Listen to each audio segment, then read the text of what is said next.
All right, lads. Welcome back to me podcast, Cheaper Than Therapy. Mick Thomas here. How are you? Thanks for liking, subscribing, sharing, and coming on back. I do appreciate it. Available wherever you get your podcasts, wherever you get them. Spotify, iTunes. Go over to YouTube right now. Watch the episode if you want to.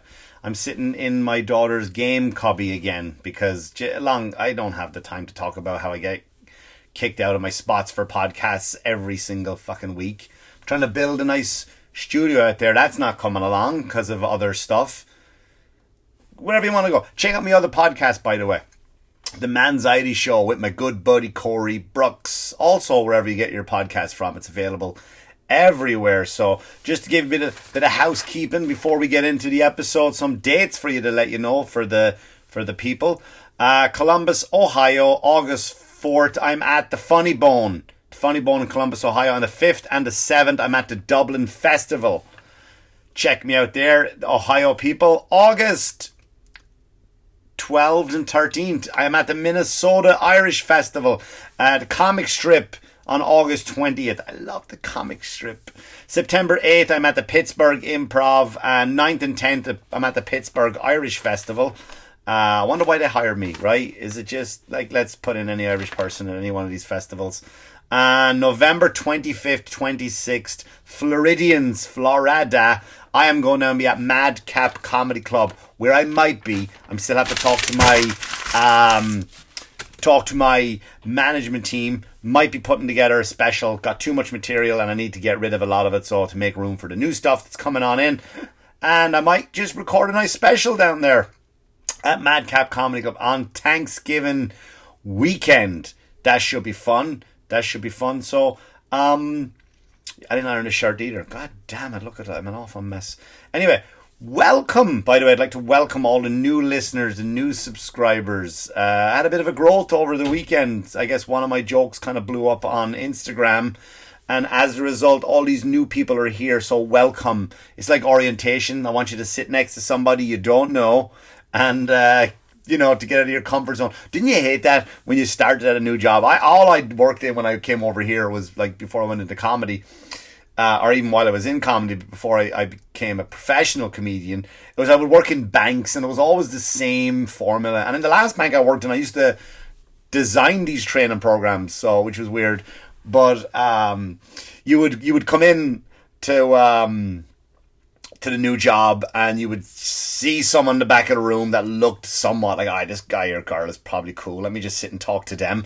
And you do, and you sit down next to them, and and it's the same shit, right? And then the trainer comes in, and again, I was a former trainer, and then the trainer comes in, and they go, all right, why don't you sit to somebody you don't know? Like, I don't know anybody, mate. Can I just stay here?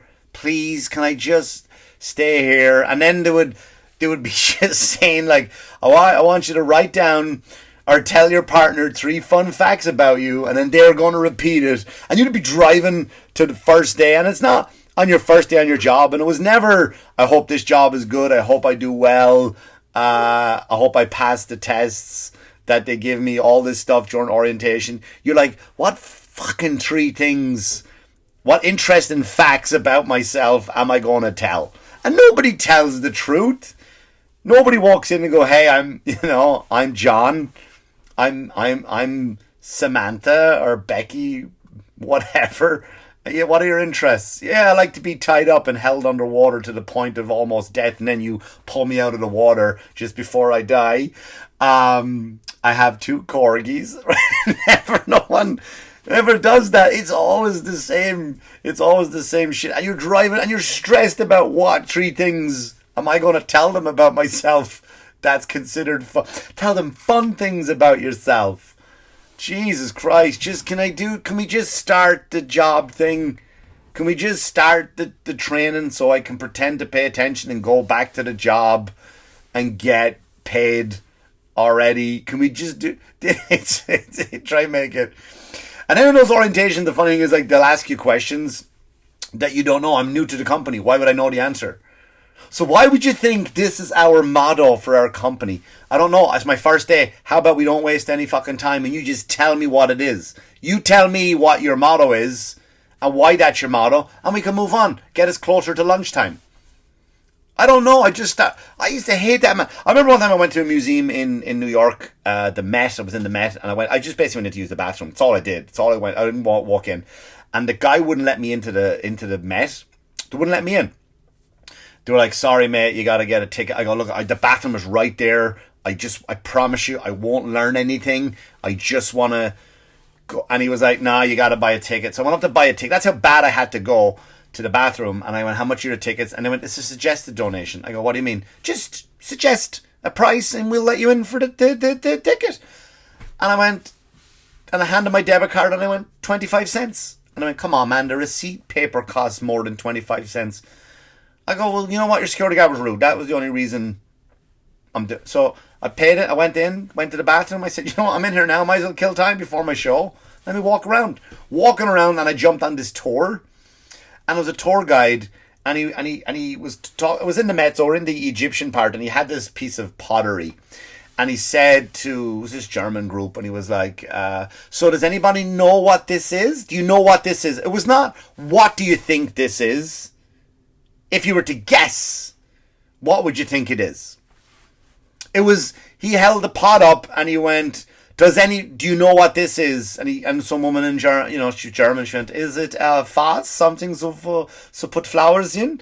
And he was like, "No, it's an urn." I'm like, "Well, why are you making her feel like an idiot? Why are you correcting her in front of this whole group of people? You're the one with the diploma on your wall, mate, about boring Egyptian shit."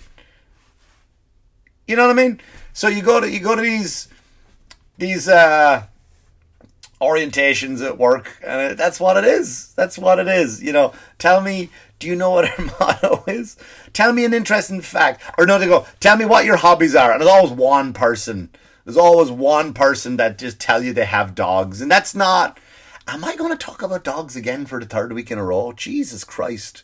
This is ridiculous. This is 3 podcasts in a row I've mentioned dogs. Sorry, non-dog loving people. I apologize. But they do, that's what they say. Like, "What's one of your hobbies?" "I got 2 corgis." That's not a hobby, mate. That's not a hobby at all. That's 2 things that you own. You might as well say blue sweater. Blue sweater. I have 3 remotes. Way too much. Way too many remote controls. Nobody cares about your corgis. Nobody does. Nobody gives a shit. That's not a hobby. It's not a hobby. Dogs are not a hobby. Again, fucking dogs. Here we go. So sorry. Dog people. I've been watching Cesar. The new Cesar Millan show is on Disney Plus now. It's a new one, and it's kind of more or less analyzing the human now, not the dog. And it's the funniest shit, because he kind of goes after the person. Like, there's one episode and there's a woman. She's like, "I'm retired and I got this dog, and the dog won't behave itself. And every time I bring him, I go take him in the backyard to play with me, the dog just goes and he plays with the bricks." And there's a tiny dog and he's trying to drag a brick around the backyard.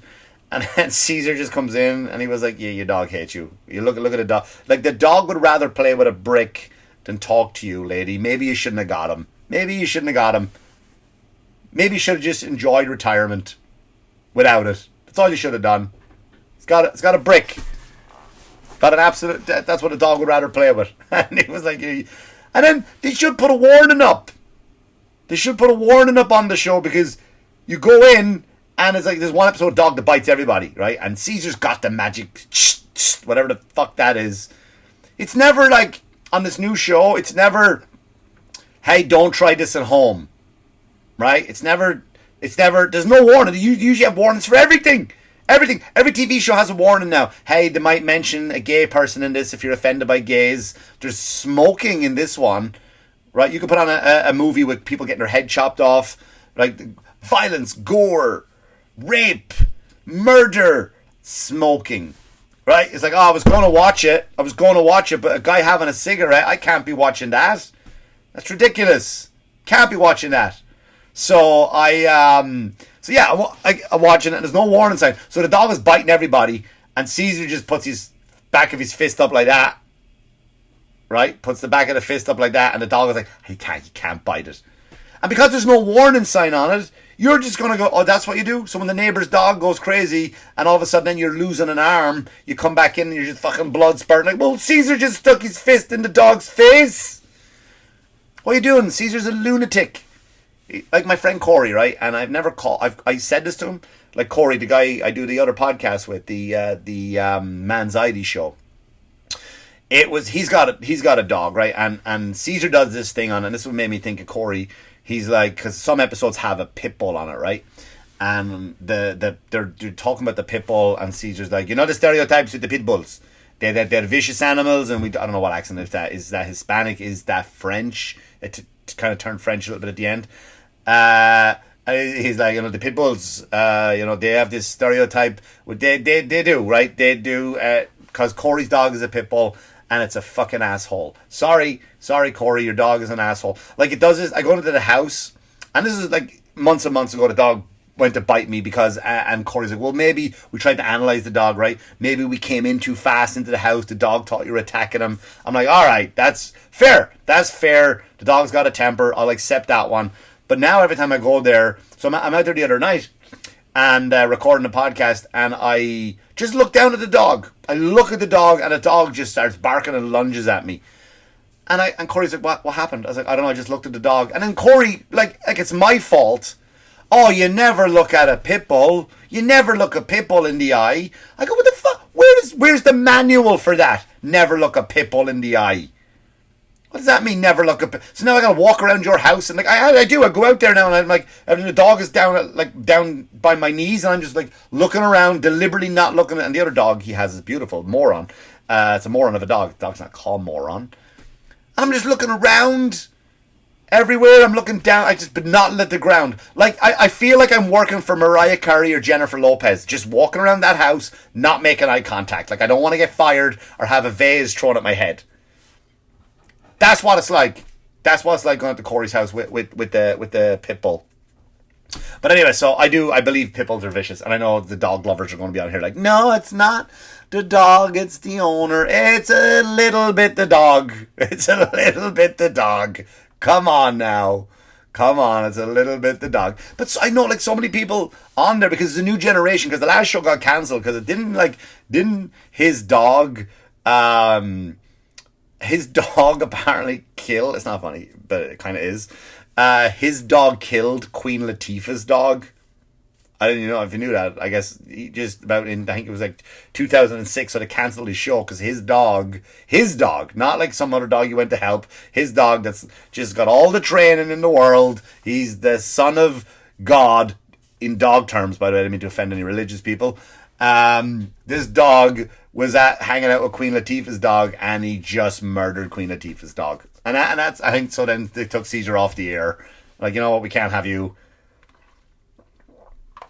out there anymore, just, ripping dogs. So this new one, he comes back, he's like, nah, it's about the people and a little bit the dog.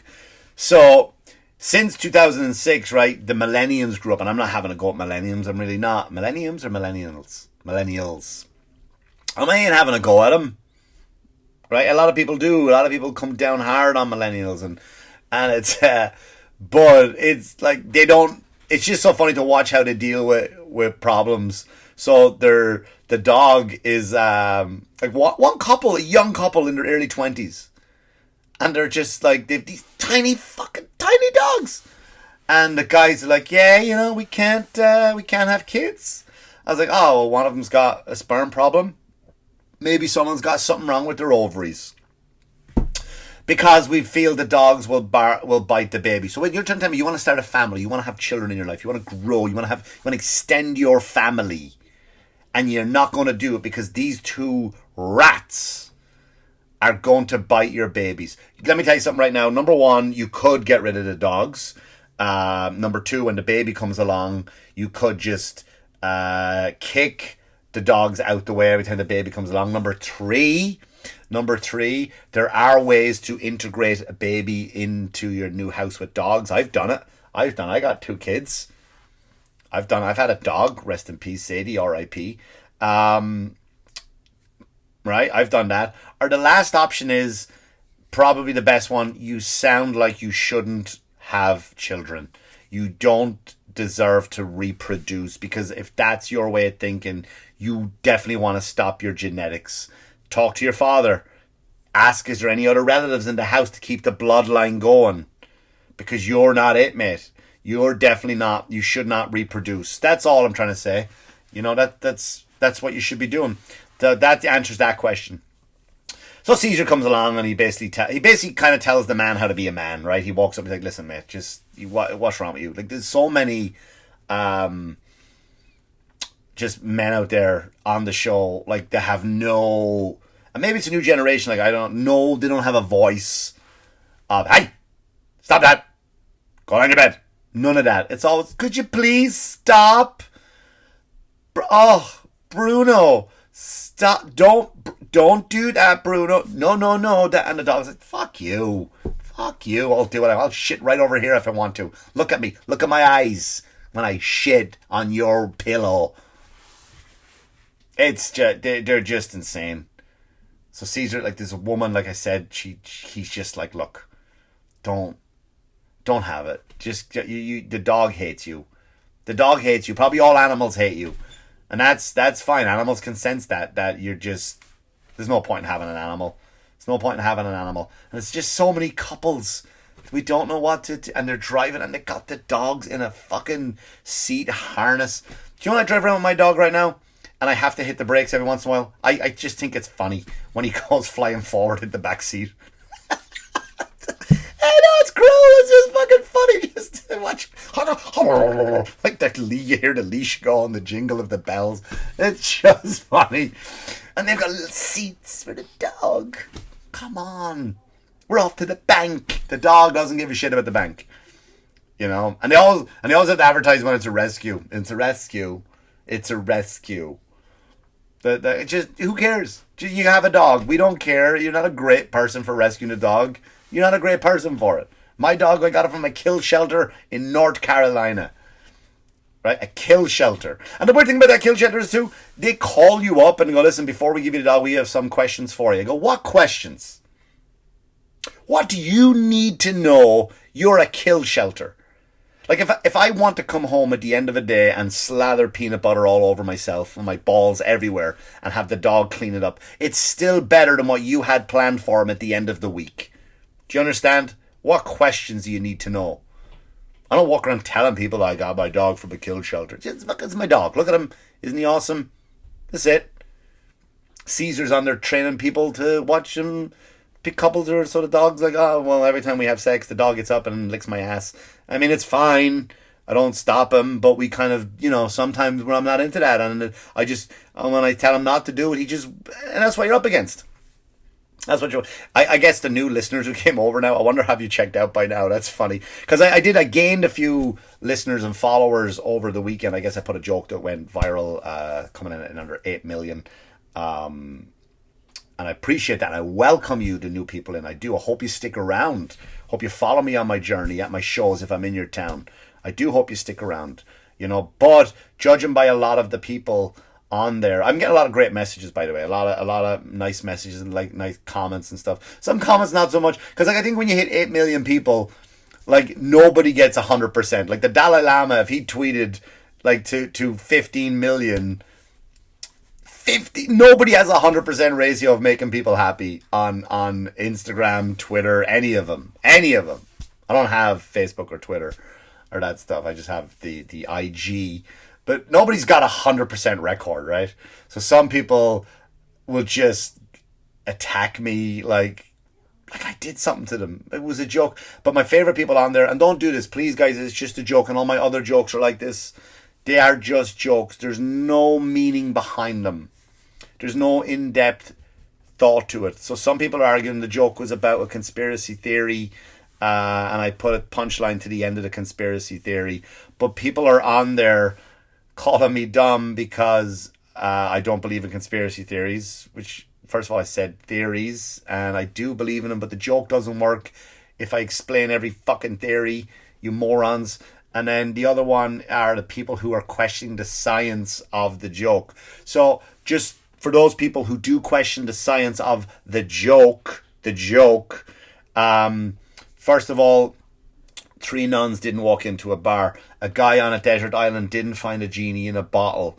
A horse did not walk into the bar, and the man definitely didn't say why the long face. A guy did not come home to his wife with a talking duck under his arm. You know what I mean? If I say knock knock, there's no door there.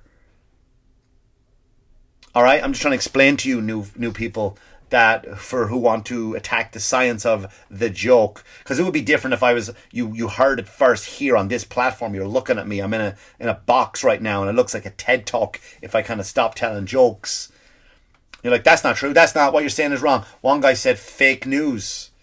I go, I read it somewhere, and then some people are saying, well, I saw that already somewhere. Yes, you did. I saw it somewhere. Hence, I made a joke about what I saw, because I say that in the joke. I didn't make up a conspiracy, add a punchline, and steal everything. I'm trying to explain to you how jokes work for the people who have followed me, the new followers on this joke. Like, they're just jokes. And of course I didn't write the conspiracy theory. I read it somewhere. I heard it somewhere. And I added a punchline to what I heard. I'm trying to explain to you how jokes work. All right, so again, all of the above, like I said, these things don't happen. So they don't write to me, don't message me and explain to me the science of why it did. Now, you can do stuff which I see a lot of people, and I try to respond to everybody, and great joke, and I respond to them. Some people are saying facts, but also funny. That I get, right? You like the conspiracy because you heard the same conspiracy I did. And I added the punchline. That's kind of what I was going for. So for those of you who just joined me, I don't know if you've checked out already. Like, you know, when you kind of, I don't know, maybe you go to like a timeshare. I went to Disney. I go to Disney all the time in Florida. And I went one year, and they go, hey, listen, do you want to come to one of our time meetings? Like, I'm not into that. My wife said, why, what? And they're like, listen, if you come with us, we'll give you a special pass that for the rest of your trip, and it was like day one, we're there for 2 weeks, it's like for the rest of your trip, you get to go to the front of every line if you sit in this timeshare. And I go, you know what? We're giving up an hour there, and we'll save us hours on the online at the other thing. So kids got an ice cream bar for the kids while we're in the meeting. And you walk in and you sit in a meeting and you're like, we shouldn't have come to this. This is not for me. I'm sorry. I'd like to leave right now, but I'd just be embarrassed to do that. So I'm hoping the new listeners and the followers are not like that. But in closing, welcome aboard, new listeners. Welcome aboard, new followers. I do appreciate it. Give me a thumbs up on the podcast if you like it. Give me a thumbs down if you don't. Throw in a comment what you liked, what you didn't like. I love a bit of dialogue. I love to talk to you. Follow me on Instagram, follow me on TikTok. I might set TikTok. I might set back up a Twitter again just to post videos. That's it. No, here's my stance on anything. You're not going to get any of that shit from me. You're not getting any political opinions from me. I'm not political. So I might put back up a Mick Thomas comedy on Twitter. I might do the face. I might just replace the dumb videos. That's all it is. So I'm going to keep putting on videos. On Instagram and stuff, on Reels. I put one up a day, I think. I do, yeah, put one up every day. So anyway, thanks so much for liking, listening, subscribing, sharing, passing it on to people. And thanks very much for coming on back. This was episode 169. That sounds dirty. 169. But yeah, thanks so much, guys. I appreciate it. And as always, wash your hands, you dirty fuckers. Good luck to you. Good luck to you.